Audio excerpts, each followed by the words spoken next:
Special coverage from the Vancouver Resource Investment Conference is brought to you by Victoria Gold Corp. Welcome back to Soar Financially. Welcome back to the Vancouver Resource Investment Conference. My name is Kai Hoffmann. I'm the @JR Mining guy on Twitter and the CEO of the Soar Financial Group. Really appreciate you joining us here on the floor of the conference. And I'm joined by Lynette Zang, Chief Market Strategist over at ITM Trading. Yes. Known quantity on the channel. Really happy to have you back. I'm glad to be here. Thank you so much. Absolutely. Yeah, no, it's been interesting to get here. It's like a lot of people had troubles with the snow, and then there was fog here yesterday.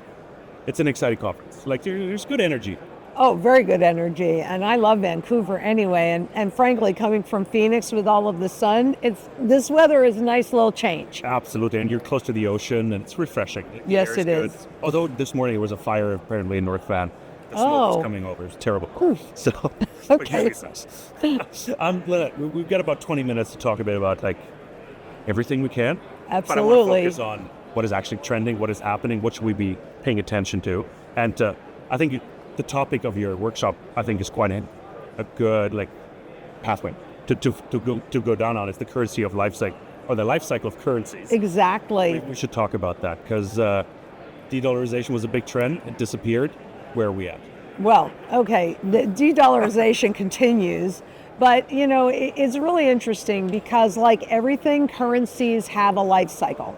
I'm 69, my granddaughter's 8. I guarantee you nobody's going to look at her and go, oh, she's going to be 70, or look at me and go, oh, she's going to be 9. And why would currencies be any different? So the unfortunate part is that we are at the end of this currency's life cycle, and I say that for two key reasons. Number one, because the key tool that central bankers have to control the rate and speed of inflation are interest rates. And every single time they've attempted to raise them after lowering them to zero for 15 years, it has been a big fat fail. And we are in the process of another fat fail right this moment. Just look at what's happening in the 10-year U.S. Treasury market, which is supposed to be the foundation of the global financial system. And the lack of liquidity in that market, which means the inability to buy and sell in a narrow price range, I mean, that started back in 2015. So it's just getting worse and worse and worse. And, the normal person can't see it. But the other reason why I say that we're at the end is that there's virtually officially no purchasing power left in the currency. So it's the public confidence that's retaining any value in those fiat monies. And the rapid inflation that the masses, like the public, has really experienced has made them start to question what's really happening. Because what do we hear from those in power? Everything's great. Look at the consumer, strong consumer. Boy, they've been shopping. And they've been taking on a lot of debt, too. The amount of credit cards, or new credit cards issued and all of this, just like skyrocketing. Right. And also, though, the banks are starting to pull back in their lending and in their issuance of credit. So they're reducing what people can access, and we're starting to see them get very tight in the money front, and especially too with new regulations that are coming on board.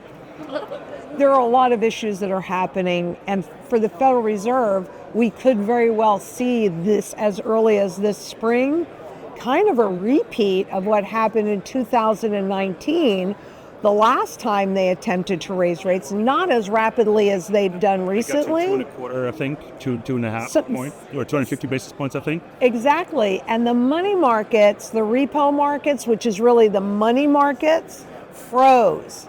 And then they started quantitative easing, printing money, dropped the interest rates back down. And the repo markets, which is key for the treasury markets and the money markets that people invest in, which are mutual funds. And a lot of people say, well, isn't that safer? No, it's not safer. If at the rate that they're going, there will be nothing left in the reverse repo market by this spring. And that will force the Fed to pivot and drop rates. Whether or not that's going to happen, whether there'll be a crisis before that, my bet is that there probably will be something that will justify that move so that you're not really seeing what's happening. Well, the bank term funding program is expiring around that same time as well. Exactly. So there are a lot of macro factors that sort of end, or like credit lines, let's call them credit lines, that sort of expire at the end of March, at the end of the Q1. Exactly. Right? So how do you see that affecting? Because I think that's 160 billion market as well that needs to be refinanced. Yes, but they're also now talking about expanding that and keeping that program going because they can't really afford to stop it, right? I mean, once you start something, starting may be easy, but stopping, when people get used to it, when corporations get used to it, is very hard. And could that push us into the next crisis inside of an election year? I mean, we're at a very precarious position at this moment in time, and people need to get to safety. I want to stay on the bond market for just a second longer. Please. To talk about it, because I think it's vital. It is. Somebody mentioned, I think it might have been Simon Hunt, might have been somebody else, the bond market is the root of all evil. Right? Well, it's debt. What is a bond? Right. Bond is debt. I love that term because it's everything. If you look at everything, geopolitics, a lot of it just comes back to the bond market. Yes, it does. Yes, it does. Conspiracy theory, I don't know. Theorist, but yeah. But it's interesting. No, but it's true. And we're talking about yields, the 10-year in particular. It's been quite volatile. And you talked about trading it as well. Volatility came to mind. Where do you see that the yield goes in your scenarios? Well, in the short term, I see the yield going down. There's thus the Fed pivot because the system and the bond market and the banking system is imploding right now. We can't see it because they've covered it up, but that started to become obvious last March and April, right? So anybody that thinks that those issues were solved, they aren't. The banks are sitting on a tremendous amount of debt. You know, it's like when interest rates go up, the market value of the bonds go down, right? So if the banks are valued with the bonds being at this level when they're really at this level, you've got a huge problem. So first, I think we're going to see interest rates go down, but then I think we're going to see them spike. Do you have a target rate in mind? Like, is there a yield target? Well, those are things that are beyond my control, but I was just going to say that was actually the number that I was going to say because I can't control that, but it wouldn't surprise me to see it at 10% by the end of the year. So the next question, of course, that the 10% bond yields, like what does that do to U.S. debt and the whole debt markets in general? Like what will happen? What are the ramifications of that happening? And how short-lived will that? Will it just be a one-day blip on the radar screen, or will that be a longer-term scenario? Because that could really break things. Exactly. And not just in a gentle way. I don't think it's going to be a one-day blip because, again, we are at the very end of the cycle. I think it's going to be more pronounced because the other thing that they've been able to cover up so we can't see what's really happening are those big derivative bets against all those bonds, against all the credit, with all the zombie corporations that we have out there. And for those that aren't familiar with the zombie corporations, those are corporations that for at least 3 years have not been able to pay all the interest on the debt. And the banks not wanting that the defaults to show up on their books, they just kept lending them money. But inside of this current market where the banks are pulling back those credit facilities, the question is, are they going to allow that to continue? Can they afford to allow that to continue? Because what happens to the market value of not just the bonds, but the mortgages, the credit loans, everything, the entire system goes completely underwater at 10% when they were put in place, or much of it was put in place at 0%. So yeah, could that create the next financial crisis that they can't cover up? Absolutely. Absolutely. Interesting. Let's talk inflation. Let's I love that topic. It's an interesting one. Yes, it is. Are the inflation fears that we're seeing right now in the media warranted? Are you worried about inflation kicking back? I wouldn't say worried. Are you predicting inflation to be as sticky and even worse? So, 100%, actually. We had 3.1%. I think we're back at 3.9%. Yeah. Official numbers. We got to go by that. Like their shadow stats. We all know, and everybody can feel it. Right. It's a different topic. But let's talk about the inflation kicking back into a higher gear. Is that again, I used the term earlier, is that just a blip on the radar screen, or No. is that a trend that we're going to see continue in January, February, and of next month? Well, I just looked. One of the places that I looked to kind of make a prediction of what the next most likely outcome is the monetary velocity, the number of times that money changes hands.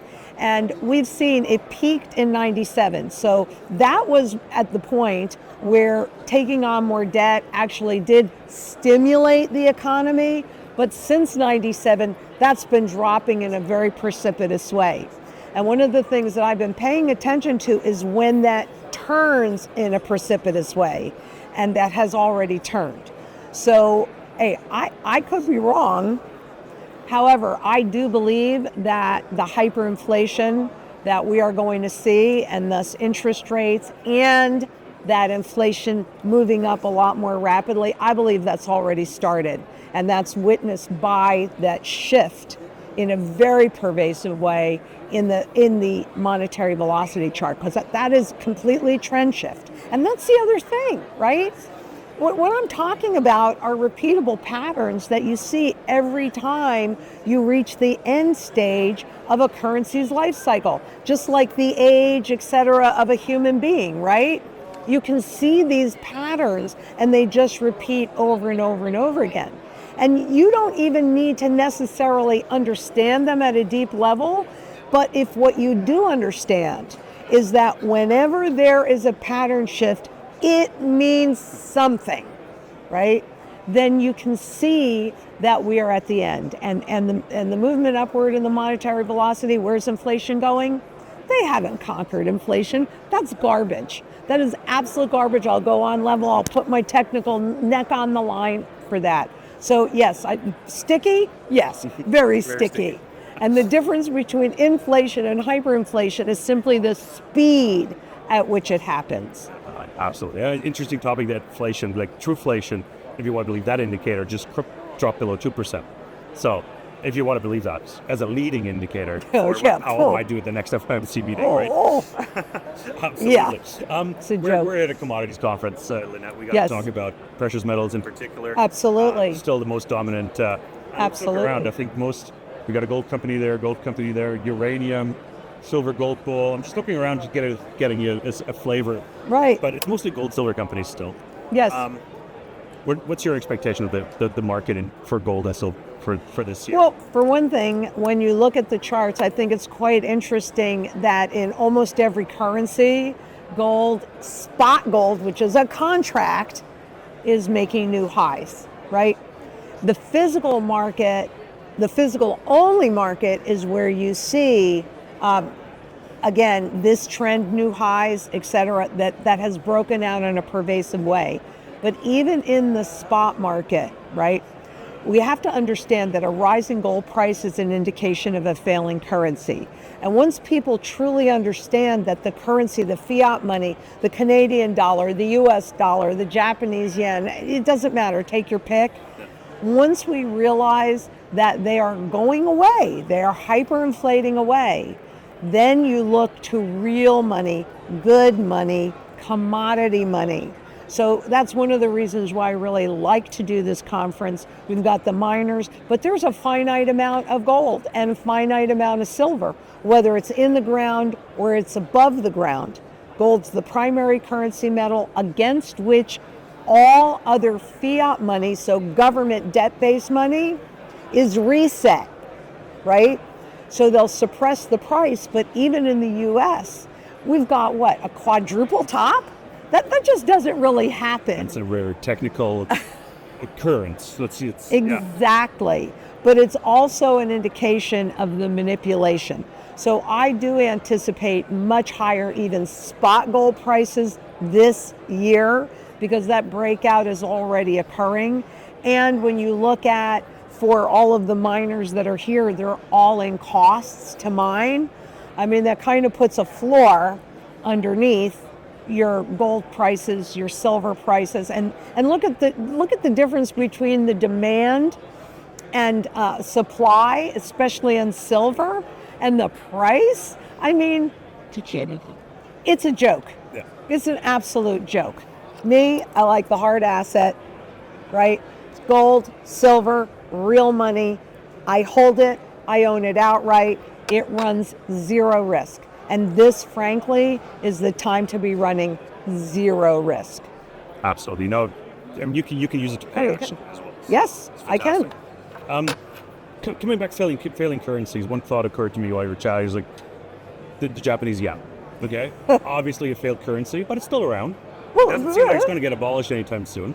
So I'm trying to draw some parallels as well. See, U.S. dollar, maybe like we were chatting with Matthew Piepenberg and Danielle DiMartino with just earlier. Mm-hmm. Before the system fails, usually the currency fails, but it still means the U.S. dollar can be around. But we're having a debt to GDP ratio of 130. Japan is sitting at 250, which is insane. But they're still around. They're still relevant. Why? That's did you ever ask yourself, why? Why are they still around? I was going to work through that with you. Is like, why are they around? And do you see a similar scenario for the U.S. dollar? Because they're around because the world has agreed that they should be around, right? Yeah. The Japanese yen failing, I mean, the topic of Japan and all of the experiments that they have been doing, and the whole world has been watching, I'm talking about central banks and governments, have been watching these experiments. And one after another has failed, and yet the entire world is following the example of these failed experiments. So how can they get away with that? Well, number one, for the Japanese yen versus all the other currencies, the world has agreed, right? But what has really held everything together, that's the confidence of the public, right? And it's hard. When they set up the system, they knew two key things. And I mean, they knew some other things as well, but two key things. Number one, that people marry the legal money of the state. So, hey, the dollar's been around since the day I was born. It can't possibly go away. So they keep the name even as they're robbing you of its purchasing power. And also they know that not one man in a million understands inflation. And we had central bankers come out, Christine Lagarde, Fed, and admit that they don't understand inflation. And they're the ones that are leading us, or leading us down the river, I would say.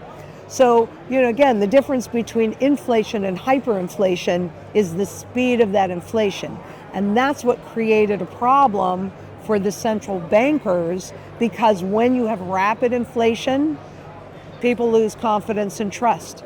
And what did we see prior to 2020 was that there was a rise of populism.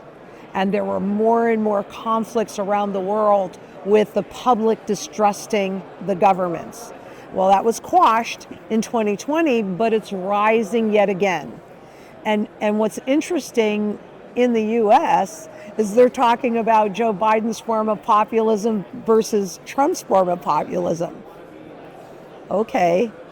I mean, none of that makes any sense to me. I got to tell you, none of that really makes any sense to me, right?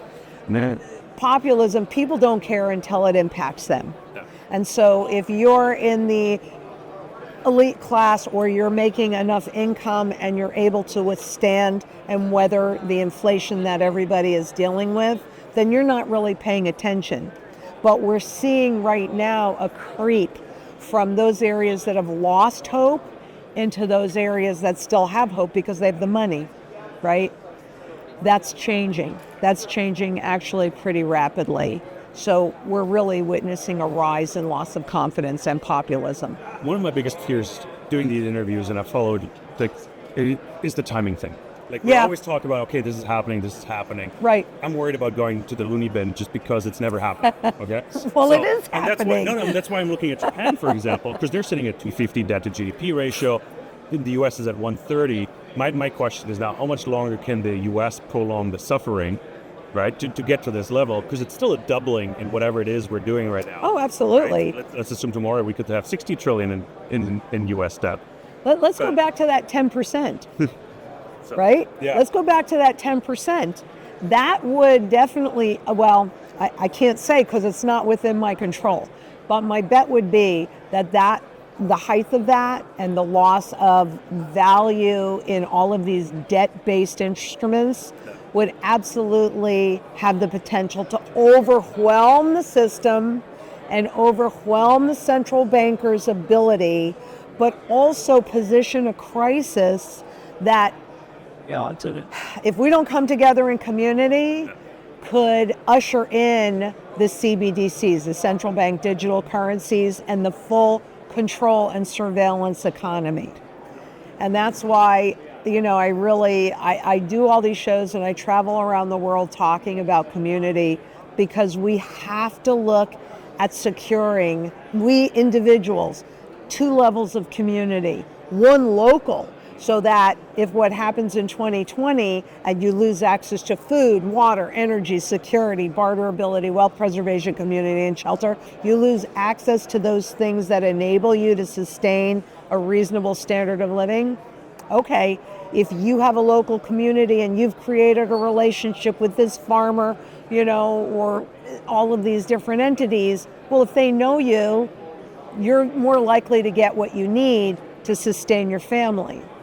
But equally as important is the global community, because we vote with our wallets, we vote with our purses. My vote is for real money outside of the system. And if you leave your wealth in the system, it's easy to take, right? So I think we're very close. I think that, I'm watching a disintegration in the banking system. I'm watching a disintegration at a very rapid level in the treasury bond, the foundation. So if you built a house and the foundation is moving like this, are you going to stay in that house? You're definitely in Japan, though. Ugh. I'm just kidding. Yes, well. Morris, do you mind?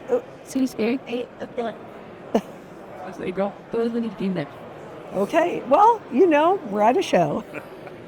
These things happen. Yeah. But, looking at Japan has been showing the world the way to go, but it's that confidence of the public. They have to get the public to think that inflation is under control, that those that are driving this bus know what they're doing. They don't know what they're doing. They have admitted that they don't know what they're doing, but what they are doing is getting us into a position so in this next crisis, they just give everybody these CBDCs. Look, we're going to take care of you, right? We're not bailing out the banks this time. Here's the Fed coin. We're going to deposit money straight into your wallet. Exactly. Exactly. The question is, will you then, because of course, if you're given free money, you're going to go spend it, right? Yeah. But are you going to replenish those accounts with the Fed now accounts with the Fed coin, or wherever you are in the world, whatever that CBDC is?